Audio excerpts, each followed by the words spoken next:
다 함께 기도 드리심으로 하나님께 주일 예배 드리겠습니다. 사랑의 하나님, 주님의 성령을 저희에게 보내 주옵소서. 기쁨의 성령께서 오셔서 불안함과 흔들림 위에 서 있는 곳으로 염려의 유혹에 흔들리는 오늘 우리들이 기쁨 속에서 살아갈 수 있도록 도와주옵소서. 하나님, 오늘 우리 위에 주님의 성령을 보내시어 기쁨을 지니고 봉사하면서 용서하며 겸손하게 그리고 평화롭게 하나님에 대해 모두에게 말할 수 있도록 힘을 북돋아 주시옵소서. 그리고 평화와 은총을 이루게 하옵소서. 전염병이 다시 창궐한 이 시기를 기도와 희망으로 살아가도록, 특별히 사랑하며 봉사하려는 마음으로 살아가도록 은총을 주옵소서. 그리고 그 믿음으로 세상의 염려를 이기고 주님의 평화를 이루게 하옵소서. 예수 그리스도의 이름으로 기도드립니다. 아멘. 나는 전능하신 아버지 하나님 천지의 창조주를 믿습니다. 나는 그의 유일하신 아들 우리 주 예수 그리스도를 믿습니다. 그는 성령으로 잉태되어 동정녀 마리아에게서 나시고 본디오 빌라도에게 고난을 받아 십자가에 못 박혀 죽으시고 장사된 지 사흘 만에 죽은 자 가운데서 다시 살아나셨으며 하늘에 오르시어 전능하신 아버지 하나님 우편에 앉아 계시다가 거기로부터 살아있는 자와 죽은 자를 심판하러 오십니다. 나는 성령을 믿으며 거룩한 공교회와 성도의 교제와 죄를 용서받는 것과 몸의 부활과 영생을 믿습니다. 아멘. 주님의 성령 지금 이곳에 임하소서.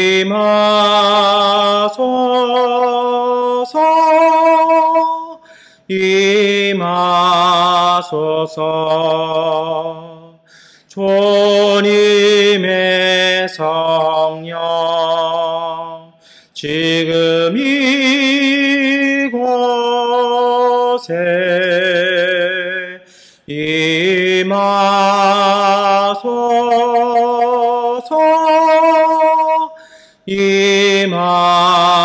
임하소서.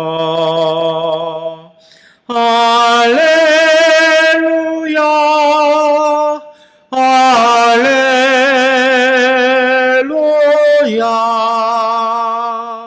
할렐루야, 할렐루야,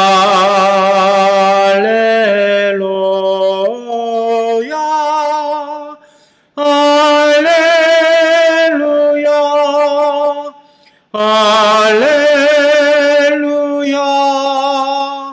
할렐루야,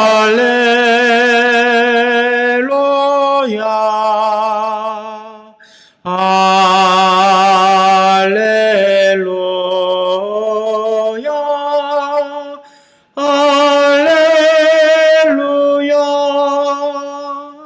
하나님께 기도드리시겠습니다. 전능하신 아버지 하나님, 오늘 저희들이 우리 각자의 처소에서 주님 앞에 예배드리게 하시니 감사합니다. 오늘 이 예배를 받아 주시옵소서. 가정에서 혼자 또는 가족이 함께 모여 예배를 드리오니 주님의 성령께서 함께하여 주옵소서. 공동체가 함께 모이지는 못하지만 주님, 오늘 우리가 믿음으로 예배드리는 그곳 그 자리가 믿음의 공동체가 함께 예배드리는 그 자리 되게 하여 주시옵시고 성령께서 하나 되게 하여 주셔서 주님의 성령께서 묶어 주시는 사랑의 줄로 연합하여 믿음으로 드려지는 예배 되게 하여 주옵소서. 주님 앞에 예배드리며 오늘 우리의 부족과 죄악과 허물과 연약함을 고백합니다. 오늘 우리를 사하여 주시옵시고 우리 주 예수의 보혈로 말미암아 온전케 하여 주심 통하여 믿음에 힘입어 주 앞에서 다시 일어서며 강건하여 주는 믿음의 가족들 되게 하여 주옵소서. 주님, 우리가 간절히 간구하고 기도하오니 우리가 살아가는 이 땅에 다시 불어오는 이 코로나의 전염병들, 하나님 이 속에서 우리가 스스로를 돌보게 하여 주시고 서로를 지켜내게 하여 주옵소서. 병에 대해서, 바이러스에 대해서 무서워하고 공포스러워하기보다 지혜와 담대함을 가지고 하나님 이것을 잘 견디어 이겨낼 수 있는 믿음의 사람들 되게 하여 주옵소서. 확진되어서 아픔 가운데 또 고통 가운데 있는 가족들 주님께서 기억하여 주셔서 모든 환자들에게 은혜와 치유의 은총 베풀어 주셔서 이 질병으로 인하여 어려움 당하지 아니하도록 주께서 치료하여 주시고 인도하여 주옵소서. 우리가 살아가는 이 땅 위에 정치를 위해서 기도합니다. 우리가 살아가는 이 땅의 터전 위에 하나님의 정의와 하나님의 공의가 회복되어지게 하여 주시고 이 땅의 사람들이 희망을 품고 다시 그 희망을 삶의 열매로 바꿔나갈 수 있도록 주님 바른 정치와 바른 지혜와 바른 노력들이 펼쳐지게 하여 주옵소서. 특별히 우리의 고국인 한국에도 대통령 선거를 앞두고 있고 우리의 양권에서도 이제 우리가 투표권을 행사해야 합니다. 그 과정들 절차들 속에서 주님 지켜주시고 그 과정을 통해서 바이러스로 인해서 곤경함 당하지 아니하며 온 국민들이 바른 지혜와 현명한 판단을 통해 이 나라의 지도자를 바르게 세워나갈 수 있도록 주님 도와주옵소서. 우리 교회 가운데 은혜 주시기를 원합니다. 하나님의 성소가 세워졌사오니 이제 우리가 새로운 모습으로 일기심천하여 주 앞에 믿음의 거룩한 역사를 이어갈 수 있는 믿음의 교회 되게 하여 주시고 기도를 통해서 사랑을 통해서 이 땅을 보다듬어 나갈 수 있는 주님의 거룩한 손과 발로의 역할, 주님의 몸된 공동체로서의 삶을 살아갈 수 있는 믿음 공동체 되게 하여 주옵소서. 하나님, 오늘 우리 교회 가족들 가정마다 주님께서 그 기도의 제목들, 그 안타까운 이야기들을 다 아시오니 기도마다 응답하여 주시고 기도할 힘을 잃은 사람들에게는 하나님께서 마음에 힘 주시고 위로함 주셔서 평화를 다시 얻게 하여 주시고 주님 앞에 나갈 수 있는 소망을 얻게 하여 주셔서 하나님을 향한 희망으로 하나님 앞에 바로 설 수 있는 믿음의 가족들 되게 하여 주옵소서. 주님, 오늘 우리가 이 믿음으로 고백하며 주 앞에서 말씀을 읽고 찬양하며 예배드리오니 오늘 우리가 읽고 고백한 주님의 말씀이 오늘 우리의 삶 가운데 이루어지게 하여 주옵소서. 예수 그리스도의 이름으로 기도드립니다. 아멘. 우리 기도를 들어주소서. 간절히 비오니 우리 기도를 들어주소서.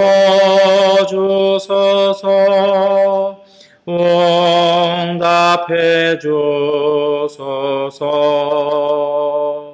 우리 기도를 들어주소서. 간절히 비오니 우리 기도를 들어주소서. 응답해 주소서. 구약성서 창세기 45장 3절부터 11절까지의 말씀을 세번역번 성경으로 봉독해 드리겠습니다. 내가 요셉입니다. 아버지께서 아직 살아 계시다고요. 요셉이 형제들에게 이렇게 말하였으나 놀란 형제들은 어리둥절하여 요셉 앞에서 입이 얼어붙고 말았다. 이리 가까이 오십시오 하고 요셉이 형제들에게 말하니 그제야 그들이 요셉 앞으로 다가왔다. 내가 형님들이 이집트로 팔아넘긴 그 아우입니다. 그러나 이제는 걱정하지 마십시오. 자책하지도 마십시오. 형님들이 나를 이곳에 팔아넘기긴 하였습니다만 그것은 하나님이 형님들보다 앞서서 나를 여기에 보내셔서 우리의 목숨을 살려주시려고 그렇게 하신 것입니다. 이 땅에 흉년이 든 지 이태가 됩니다. 앞으로도 5대 동안은 밭을 갈지도 못하고 거두지도 못합니다. 하나님이 나를 형님들보다 앞서 보내신 것은 하나님이 크나큰 구원을 베푸셔서 형님들의 목숨을 지켜주시려는 것이고 또 형님들의 자손을 이 세상에 살아남게 하시려는 것입니다. 그러므로 실제로 나를 이리로 보낸 것은 형님들이 아니라 하나님이십니다. 하나님이 나를 이리로 보내셔서 바로의 아버지가 되게 하시고 바로의 온 집안의 최고의 어른이 되게 하시고 이집트 온 땅의 통치자로 세우신 것입니다. 이제 곧 아버지께로 가셔서 아버지의 아들 요셉이 하는 말이라고 하시고 이렇게 말씀을 드려 주십시오. 하나님이 저를 이집트 온 나라의 주권자로 삼으셨습니다. 아버지께서는 지체하지 마시고 저에게로 내려오시기 바랍니다. 아버지께서는 고센 지역에 사시면서 저와 가까이 계실 수 있습니다. 아버지께서는 아버지의 여러 아들과 손자를 거느리시고 양과 소와 모든 재산을 가지고 오시기 바랍니다. 흉년이 아직 5해나 더 계속됩니다. 제가 여기에서 아버지를 모시겠습니다. 아버지와 아버지의 집안과 아버지께 딸린 모든 식구가 아쉬운 것이 없도록 해 드리겠습니다 하고 여쭈십시오. 아멘. 복음서의 말씀은 누가복음 6장 27절부터 31절, 35절, 36절 말씀을 세번역번 성경으로 봉독해 드리겠습니다. 그러나 내 말을 듣고 있는 너희에게 내가 말한다. 너희의 원수를 사랑하여라. 너희를 미워하는 사람들에게 잘해주고 너희를 저주하는 사람들을 축복하고 너희를 모욕하는 사람들을 위하여 기도하여라. 내 뺨을 치는 사람에게는 다른 쪽 뺨도 돌려대고 내 겉옷을 빼앗는 사람에게는 속옷도 거절하지 말아라. 너에게 달라는 사람에게는 주고 내 것을 가져가는 사람에게서 도로 찾으려고 하지 말아라. 너희는 남에게 대접을 받고자 하는 대로 남을 대접하여라. 그러나 너희는 너희 원수를 사랑하고 좋게 대하여 주고 또 아무것도 바라지 말고 구워 주어라. 그리하면 너희는 큰 상을 받을 것이요 더없이 높으신 분의 아들이 될 것이다. 그분은 은혜를 모르는 사람들과 악한 사람들에게도 인자하시다. 너희의 아버지께서 자비로우신 것 같이 너희도 자비로운 사람이 되어라. 아멘. 찬송가 93장 찬송하시겠습니다.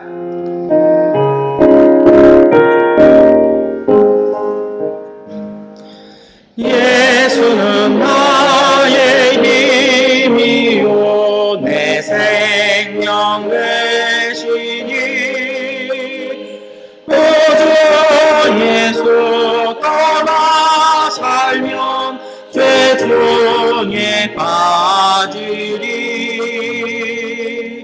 눈물이 앞을 가리고 내 맘에 근심 쌓일 때 위로하고 힘주시리 주 예수. 예수는 나의 힘이요 내 친구 되시니 은혜를 간구하면 공성이 받으리. 햇빛과 비를 주시니 조수할 곡식 많도다. 귀한 열매 주시느니 주 예수. 예수는 나의 힘이요 내 기쁨 되시니 명령을 준행하여 널 충성하겠네. 주야로 보호하시며 바른 길 가게 하시니 의지하고 따라가리. 주 예수. 예수는 나의 힘이요 내 소망 되시니 이 세상을 떠나갈 때 곧 영생 얻으리. 한없는 복을 주시고 영원한 기쁨 주시니 나의 생명 나의 기쁨 주 예수. 서신서의 말씀 고린도전서 15장 47절부터 52절까지의 말씀을 함께 읽겠습니다. 첫 사람은 땅에서 났으므로 흙으로 되어 있지만 둘째 사람은 하늘에서 났습니다. 흙으로 빚은 그 사람과 같이 흙으로 되어 있는 사람들이 그러하고 하늘에 속한 그분과 같이 하늘에 속한 사람들이 그러합니다. 흙으로 빚은 그 사람의 형상을 우리가 입은 것과 같이 우리는 또한 하늘에 속한 그분의 형상을 입을 것입니다. 형제 자매 여러분, 내가 말하는 것은 이것입니다. 살과 피는 하나님의 나라를 유산으로 받을 수 없고 썩을 것은 썩지 않을 것을 유산으로 받지 못합니다. 보십시오. 내가 여러분에게 비밀을 하나 말씀드리겠습니다. 우리가 다 잠들 것이 아니라 다 변화터인데 마지막 나팔이 울릴 때 눈 깜빡할 사이에 호련히 그렇게 될 것입니다. 나팔 소리가 나면 죽은 사람은 썩어 없어지지 않을 몸으로 살아나고 우리는 변화할 것입니다. 아멘. 참여하겠습니다. 이 말씀 따라 사는 동안 지치지 않게 하시고 이 말씀 따라 사는 동안 주님 나라 임하소서. 이 말씀 따라 사는 동안 지치지 않게 하시고 이 말씀 따라 사는 동안 주님 나라 임하소서.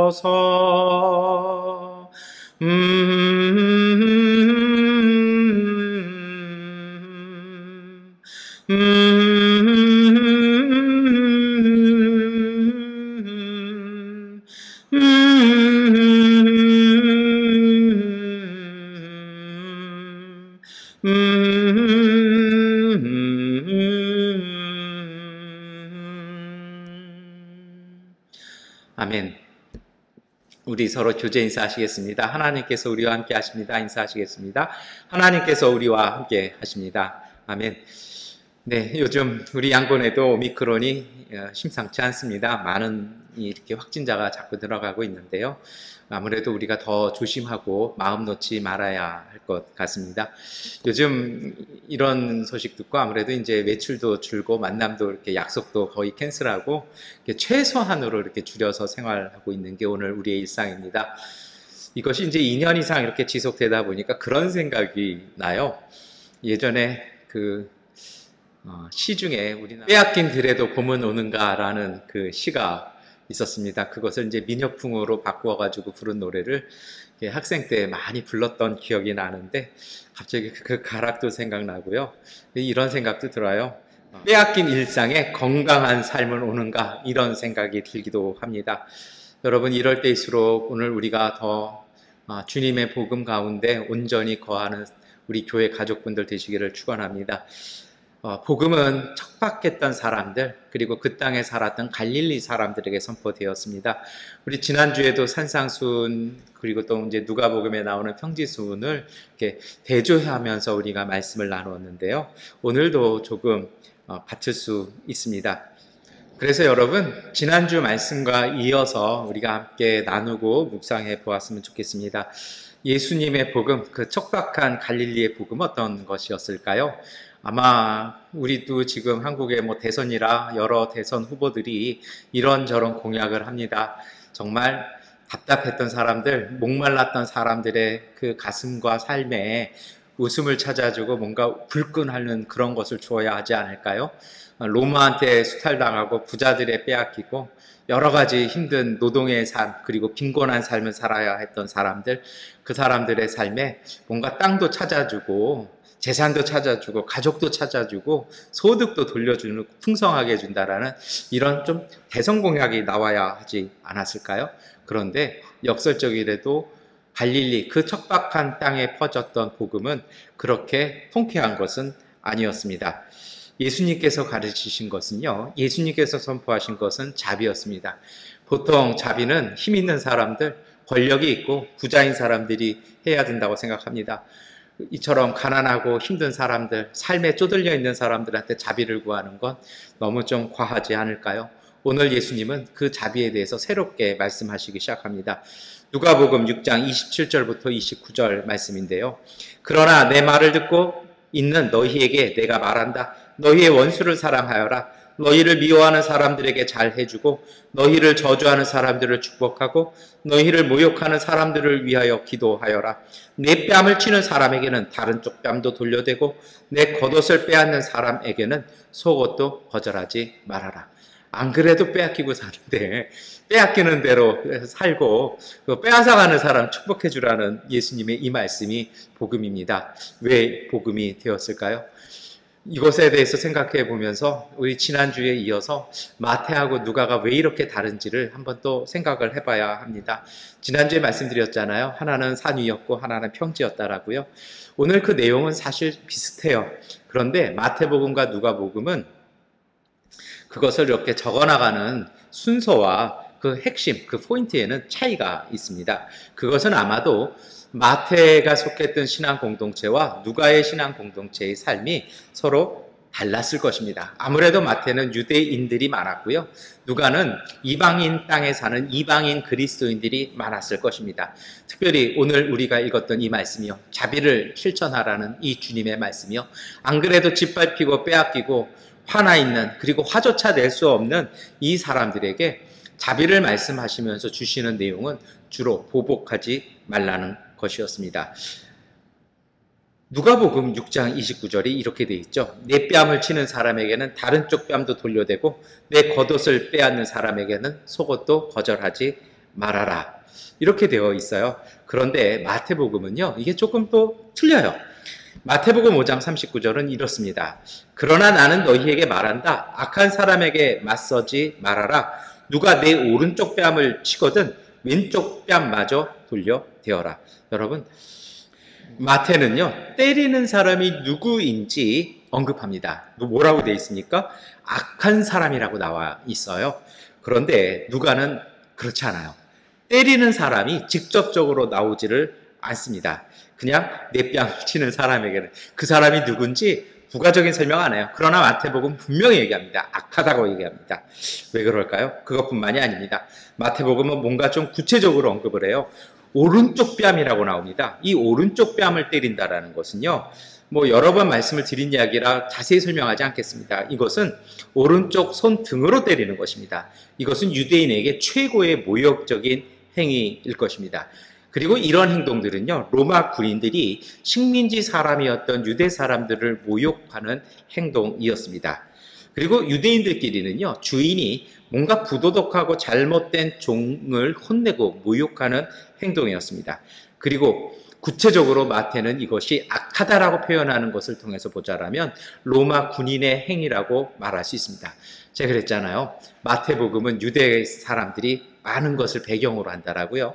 그것뿐만이 아닙니다. 마태복음 5장 31절에 누가 너더러 억지로 오리를 가자고 하거든 심리를 같이 가주어라 라고 말씀합니다. 이것이 사실은 힌트이기도 한데요. 여러분, 이런 행동들은요, 왜요?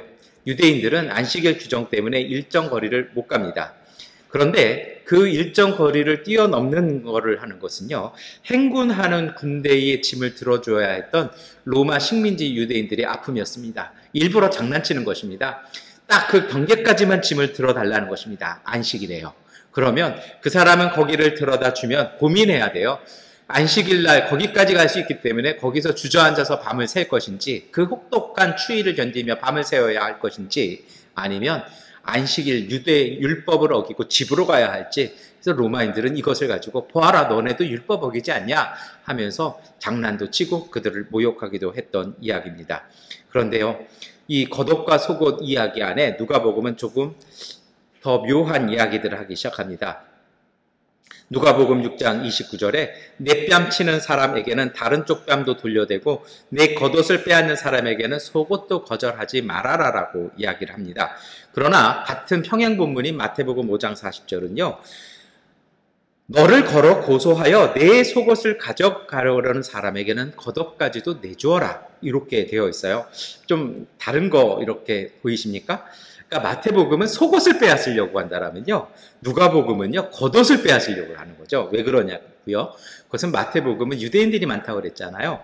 이것은 유대 전통의 유대인들끼리는 겉옷을 빼앗을 수는 없습니다. 이것이 하나님의 율법이었기 때문에 그렇습니다. 출애굽기 22장 26절부터 27절에 이것이 나오는데요.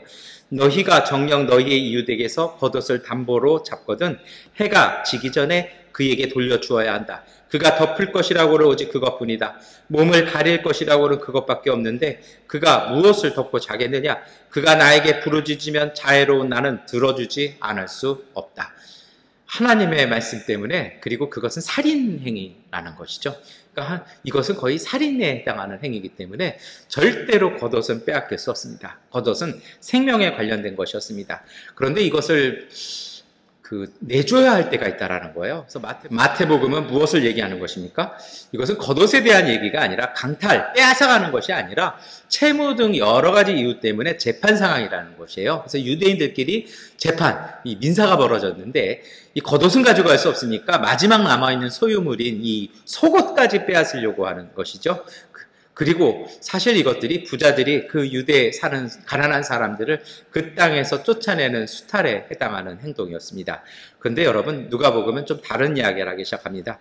다른 사람의 겉옷을 강탈하는 사람이 나오죠. 아예 대놓고 겉옷을 빼앗기려고 해요. 이런 사람 누구겠습니까? 강도 또는 외국인 또는 아주 너무 가난한, 겉옷조차 없는 극빈자일 수 있습니다. 극심한 가난이 그 누가복음의 배경을 이루고 있다는 것을 오늘 우리는 읽어낼 수 있습니다. 생존의 문제에 봉착했다는 것입니다. 마태 공동체보다 더 심각한 극심한 삶의 어려움과 곤경을 배경하고 있다는 것입니다.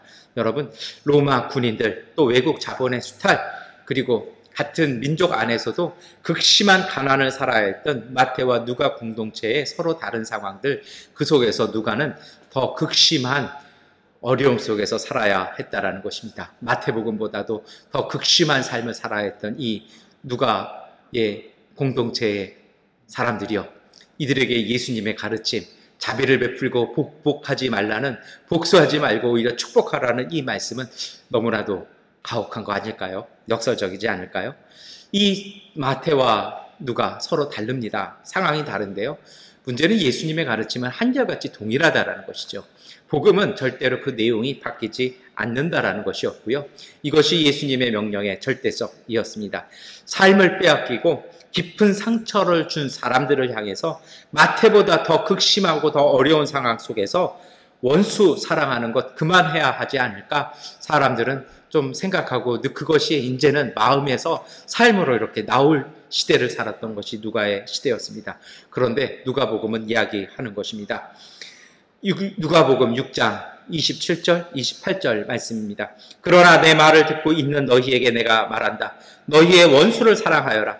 너희를 미워하는 사람들에게 잘 해주고 너희를 저주하는 사람들을 축복하고 너희를 모욕하는 사람들을 위하여 기도하여라.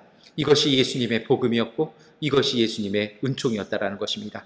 너무 가혹하지 않을까요? 이 예수님의 말씀에는 이런 내용이 담겨 있습니다. 어떤 경우에도 원수 사랑하는 것을, 누군가를 사랑하고 누군가를 돕는 것을 포기할 수 없다라는 것입니다. 그것이 너희의 생명이고 그것이 너희의 탯줄일 것이라는 것입니다.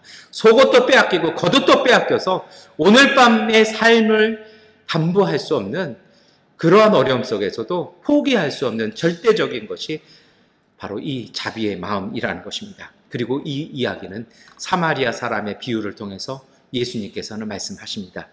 그 원수들, 적대적인 관계에 있던 사람들, 그들도 너희의 이웃이라는 것입니다. 여러분, 이 명령을, 이 말씀을 왜 지켜야 할까요? 왜 이렇게도 누가복음은 예수님의 복음을 어떻게 보면 참 냉정한 마음으로 전하고 있는 것일까요? 때로는 그런 생각도 됩니다. 이 지킬 수 있을까요? 그런데 이 지킬 수도 없어 보이는 이 말씀을 우리는 읽고 왜 그것을 순종해야 합니까? 여기에 대해서 동양의 지혜는 잘 설명하는 것이 있습니다. 가장 합리적인 설명이 바로 아주 오래된 법전인 함무라비 법전입니다. 이에는 이, 눈에는 눈, 당한 대로 갚아주라는 함무라비 법전이 오늘 우리가 살아가는 시대의 지혜일 것입니다. 오늘 우리도 이렇게 하고 싶을 때가 참 많이 있는 것 같습니다. 그런데요, 출애굽기 21장에도 이와 유사한 법이 나옵니다. 출애굽기 21장 24절과 25절의 말씀입니다. 눈은 눈으로, 이는 이로, 손은 손으로, 발은 발로, 화상은 화상으로, 상처는 상처로, 멍은 멍으로 갚아야 한다. 예전에 제가 학교 다니고 공부할 때 여기에 대한 본문을요, 히브리어를 풀어나면서 어떤 분이 이렇게 설명을 했어요. 이것은 히브리어 문법상, 구조상 눈은 눈만, 이 손은 손만, 발은 발만, 이게 가능하겠냐라는 거죠. 그러니 뭐라는 거예요? 복수하지 말라는 그런 주님의 말씀이다. 이렇게 설명을 하신 분이 있었습니다. 나중에 히브리어를 조금 더 공부해 본 제 입장에선 이건 틀린 번역입니다.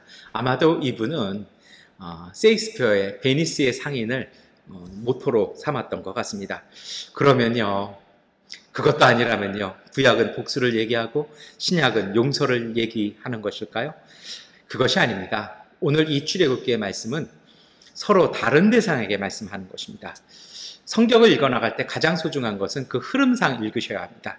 출애굽기 21장에 이 본문이 나오지 않습니까? 출애굽기 21장에 나오는 이 본문에는요, 어떤 내용이 있냐면, 이것은 하나님께서 누구에게 하시는 이야기냐면, 종을 부리는, 그리고 종에게 가혹하게 행동할 것 같은 주인들에게 주시는 엄중한 경고였습니다. 그래서 이것은 어떤 얘기예요? 때리면 너도 맞는다, 이겁니다. 왜요? 하나님께서 네가 너의 종의 눈을 때렸다라면 나도 너의 눈을 때릴 수밖에 없다라는, 때리면 너도 맞을 것이다라는 하나님의 경고였다라는 것입니다. 그러나 신약은요, 마태복음과 누가복음은 그러한 가해자들에게 주시는 말씀이 아니라 이것은 피해자들에게 주시는 말씀이라는 것입니다. 어떤 뜻일까요? 진정한 복수는 용서하고 그 사람이 뉘우치고 바른 길 가도록 축복하고 인도하는 것이라는 것입니다. 여러분, 이것이 바로 예수님의 가르침의 요지일 것입니다. 누가 공동체는 극심하게 빼앗겼습니다. 극심하게 괴롭힘을 당했습니다. 그래서 누가복음에 별명이 있습니다. 여인들과 노예들, 천한자들의 복음서라는 전통적인 그러한 별칭이 있었던 정도의 복음서가 누가복음이었습니다. 그렇게 시달리고 그처럼 힘들었던 삶을 살았던 사람들에게 예수님의 절대적인 그 가르침은요, 용서하라는 것입니다. 자비를 베풀고요, 오히려 한 걸음 나가 축복해 주라는 것입니다. 세상 사람들이 하는 방식으로 대응하는 것이 해법이 아니라는 것입니다. 누가복음 6장 32절 33절의 말씀입니다. 함께 읽겠습니다. 너희가 너희를 사랑하는 사람들만 사랑하면 그것이 너희에게 무슨 장한 일이 되겠느냐? 죄인들도 자기네를 사랑하는 사람들을 사랑한다. 너희를 좋게 대하여 주는 사람들에게만 너희가 좋게 대하면 그것이 너희에게 무슨 장한 일이 되겠느냐? 죄인들도 그만한 일은 한다. 여러분, 예수님은요, 오늘 우리에게 말씀하시는 겁니다. 그들보다 우리가 나아야 할 것이라는 것입니다. 제자의 삶의 길은 세상 사람과는 다르다라는 것입니다. 믿는 사람이라면요, 세상 사람보다 더 나아야 한다라는 것입니다. 세상 사람이 때렸다고 해서 똑같이 때리는 것은 마음에 독을 품는 것입니다. 그 독이 결국 오늘 우리를 죽음에 이르게 할 것이기 때문인 것입니다. 어렵고 힘든 일입니다만 용서와 화해의 삶을 살라고 예수님은 우리에게 말씀하시는 것입니다. 이것이 예수님의 복음이었습니다. 그런데요, 너무 억울하지 않을까요? 누가복음 6장 35절입니다. 그러나 너희는 너희 원수를 사랑하고 좋게 대하여 주고 또 아무것도 바라지 말고 구워 주어라. 그리하면 너희는 큰 상을 받을 것이요 더없이 높으신 분의 아들이 될 것이다. 그분은 은혜를 모르는 사람들과 악한 사람들에게도 인자하시다. 여러분, 사실 이 말씀이 그래요. 믿음대로 선한 사람들을 살아가시는 분들의 가장 큰 아픔이 뭔지 아십니까?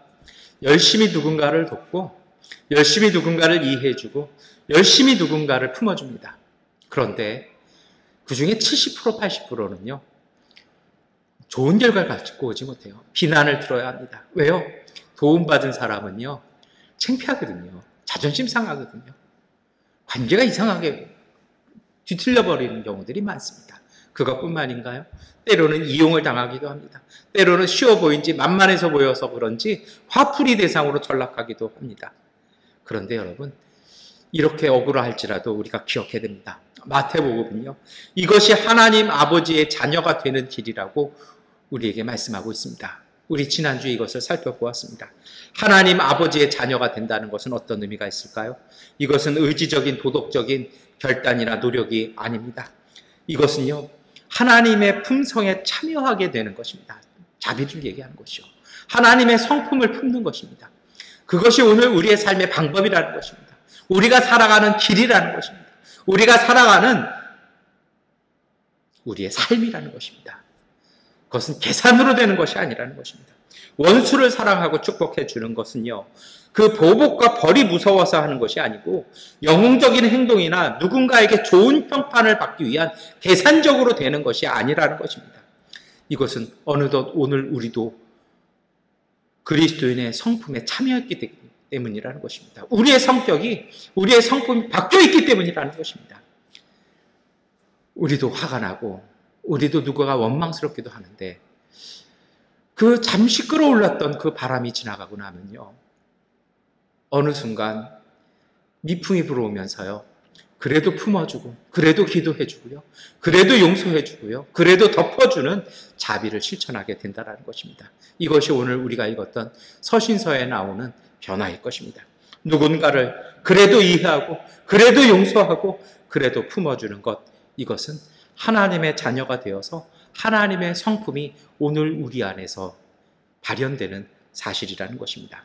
마치 봄바람에 얼린 땅이 녹고 햇살에 얼음이 조금씩 녹아지는 것처럼요, 우리가 그렇게 바뀐다라는 것입니다.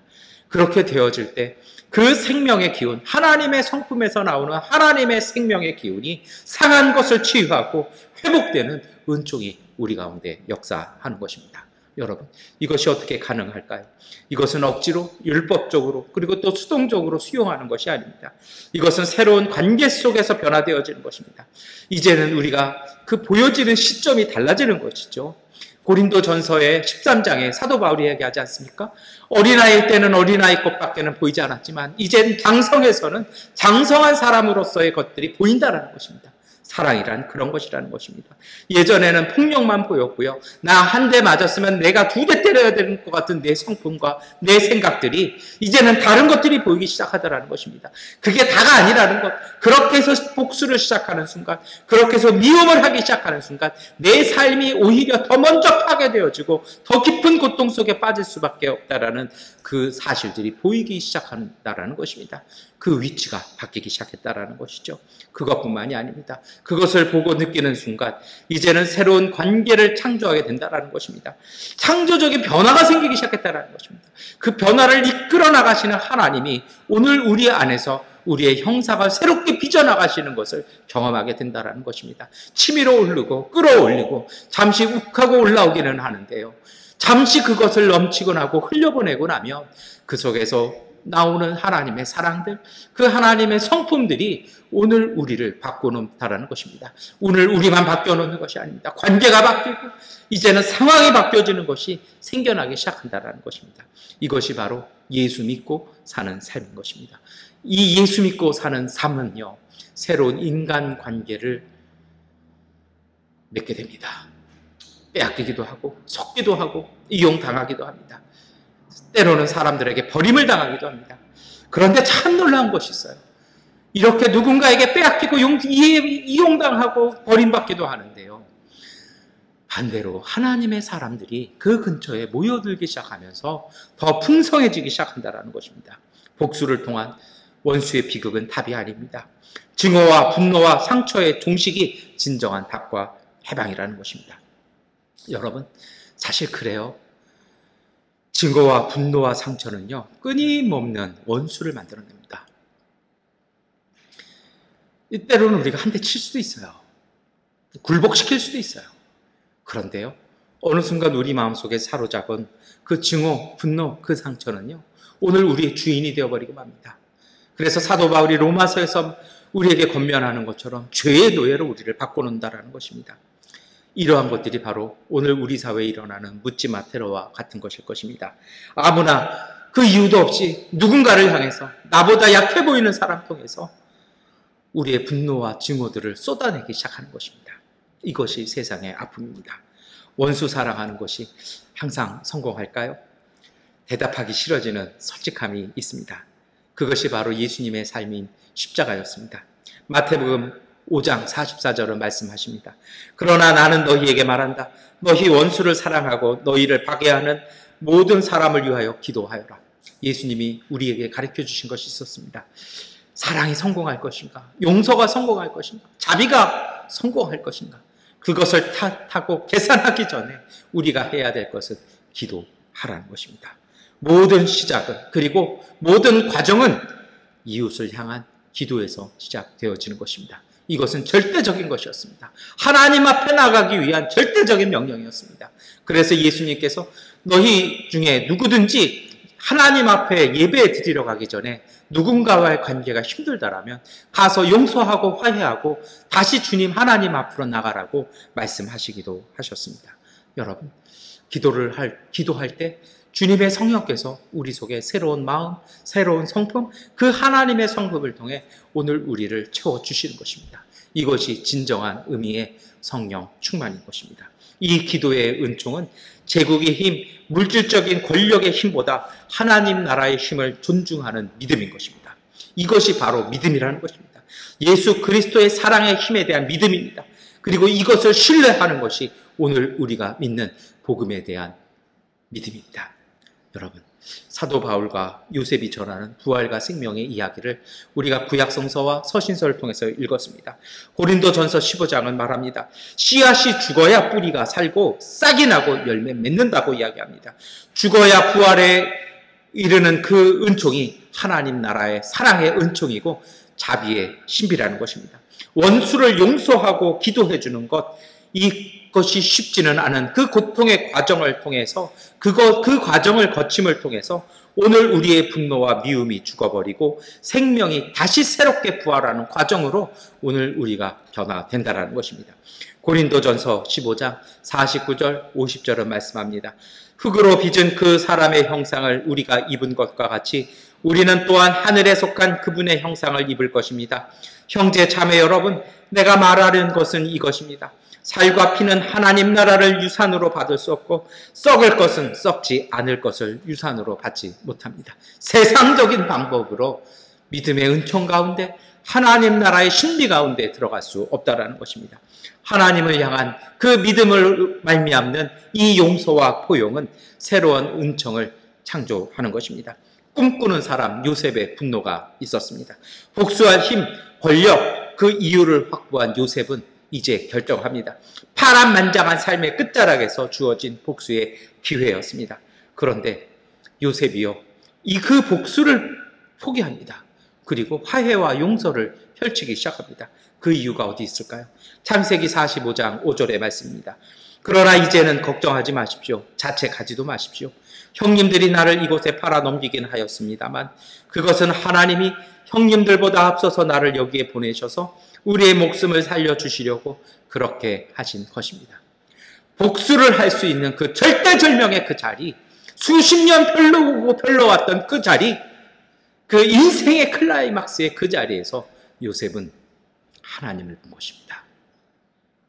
자신들 가족 간에 일어났던 일들, 자신의 아팠고 고통스러웠던 그 인생의 이면 속에 늘 함께 하셨던 하나님의 손길을 보았고요. 그 아픔을 통해서 놀라운 역사를 창조하시는 하나님의 손길을 보았습니다. 그래서 요셉은 복수를 버리고 포용과 용서와 생명을 추구하기 시작한 것입니다. 창세기는 이것을 설명하지는 않습니다. 그런데요, 이어지는 말씀들이 있지 않았습니까? 요셉은요, 복수가 아니라 이제 무슨 얘기를 합니까? 흉년이라는 재해 속에서 우리가 어떻게 살 것인가에 대한 선택을 하기 시작합니다. 아직도 많이 남았습니다. 이제 우리 가족이 살 길은 이것입니다라면서 그는 살 길, 생명을 선택하는 것입니다. 고통과 고난에 대한 기억이 복수로 나가는 것을 끊어내버린 것입니다. 생명을 구하는 은총의 평화를 그는 선택했습니다. 여러분, 우리의 마음이 분노가 차오르고 우리의 마음이 화가 나고 우리의 마음에 미움이 생기기 시작할 때 우리가 선택할 것은요, 생명입니다. 어떻게 함께 살 것이냐라는 것입니다. 그것이 바로 하나님 앞에 가까이 가는 길이라는 것입니다. 이제 설교를 마무리하겠습니다. 원수를 사랑하라고 예수님은 우리에게 가르침 주셨습니다. 이 가르침은 어떤 상황에서도요, 악화된 상황에서도 변하지 않을 것이라고 말씀하십니다. 원수를 제거하는 것이 아니라 오늘 우리 안에 있는 미움과 증오와 분노를 제거해야 한다는 것입니다. 이것이 의지적인 결단인 것 같지만 그 비결은 따로 있었습니다. 그것은요, 하나님을 향한 마음 통해서 아버지의 성품에 참여하는 것입니다. 하나님의 모습을 보는 것입니다.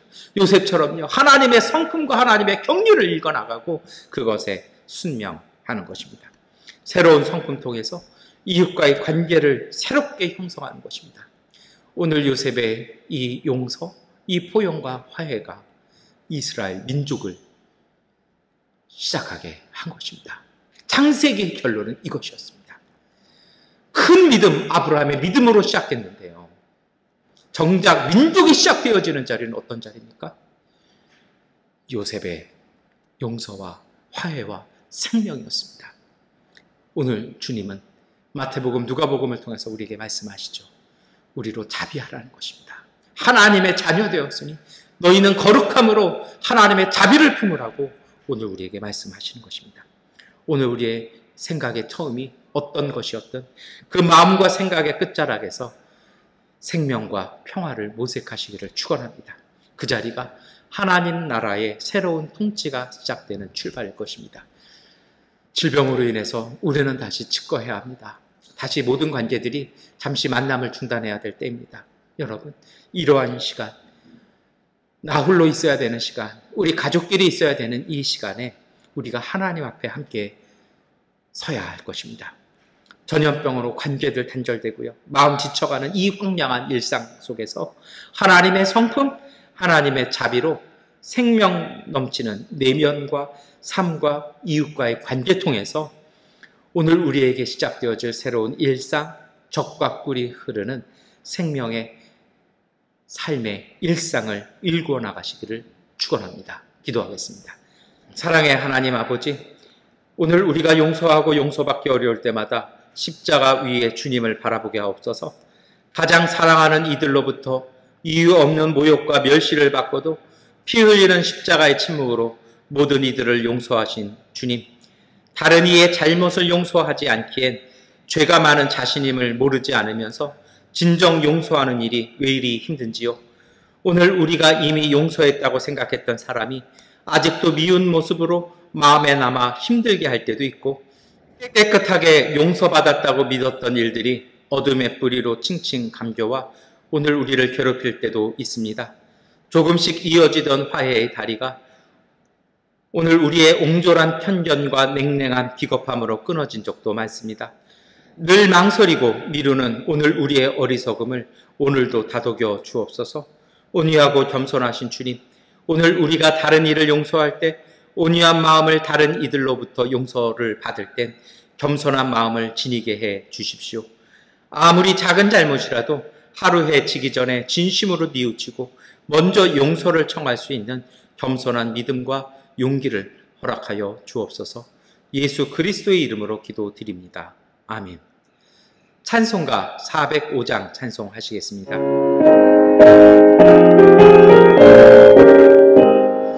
주의 친절한 팔에 안기세 우리 마음이 평안하리니 항상 기쁘고 복이 되겠네. 영원하신 팔에 안기세 주의 팔에 그 크신 팔에 안기세 주의 팔에 영원하신 팔에 안기세. 날이 갈수록 주의 사랑이 고루 강명하게 비치고 전성 가는 길 별이 가리니 영원하신 팔에 안기세 주의 팔에 그 크신 팔에 안기세 주의 팔에 영원하신 팔에 안기세. 주의 보좌로 나갈 때에 기뻐 찬미 소리 외치고 겁과 두려움 없어지리니 영원하신 팔에 안기세 주의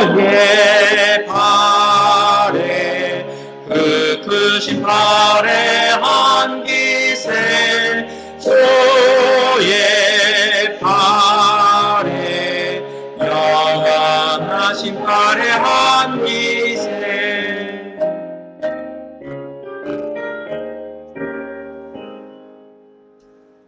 교회 소식 말씀드리겠습니다. 우리 양곤과 한국에도 오미크론이 계속 확산되고 있는데요. 여러분, 우리가 마음의 경각심 놓치지 않고 더 이렇게 조심하고 잘 돌보고 이웃을 향한 배려로 우리가 잘 이겨내었으면 좋겠습니다. 특별히 아무런 대책도 없는 이 미얀마 양곤에 퍼지기 시작하는 이 오미크론 확산을 위해서 그것이 빨리 종식되어질 수 있도록 미얀마를 위해서 기도해 주셨으면 좋겠습니다. 다 함께 주기도문송 찬송 드리겠습니다.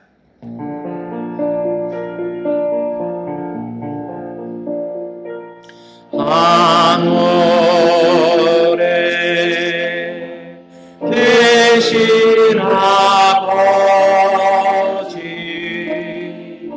이름 거룩하사 주님 나라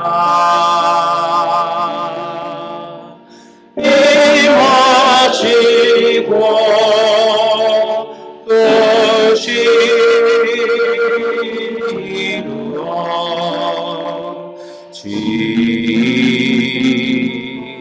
이루어지다. 일용할 양식 주시고 우리 돌에 큰 죄 다 용서하옵시고 또 시험에 들게 마시고 악에서 구원하소서. 내게 주의 나라 주의 권세 주의 영원 영원히 아멘.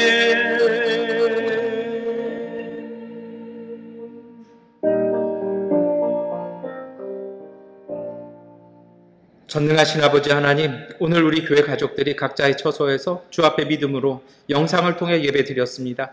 예배드리며 하나님 앞에 감사함으로 예물 드렸사오니 이 예배와 예물을 온전히 받아주시고 그 가정, 그 일터마다 그 모든 가족들 가운데 하나님께서 지켜주셔서 하나님의 은총으로 새롭게 하여 주심 통해서 은혜 가운데 거하는 믿음의 가족들 되게 하여 주옵소서. 주일 예물, 감사 예물, 성전 건축 예물, 선교 예물, 11조 예물 주께서 받아주시고 이 예물 통해 하나님 나라의 복음이 전하여 지게 하여 주옵소서. 지금은 우리 주 예수 그리스도의 은혜와 거룩하신 하나님의 은총과 보혜사 성령님의 역사와 능력이 하나님의 용서와 사랑을 우리에게 선물로 주신 그리스도의 은총 따라 용서와 화해를 통해 생명과 평화를 이웃과 나누는 삶을 살기로 결단하는 믿음의 가족들 위에 영원히 함께 하시기를 간절히 축원하옵나이다. 아멘.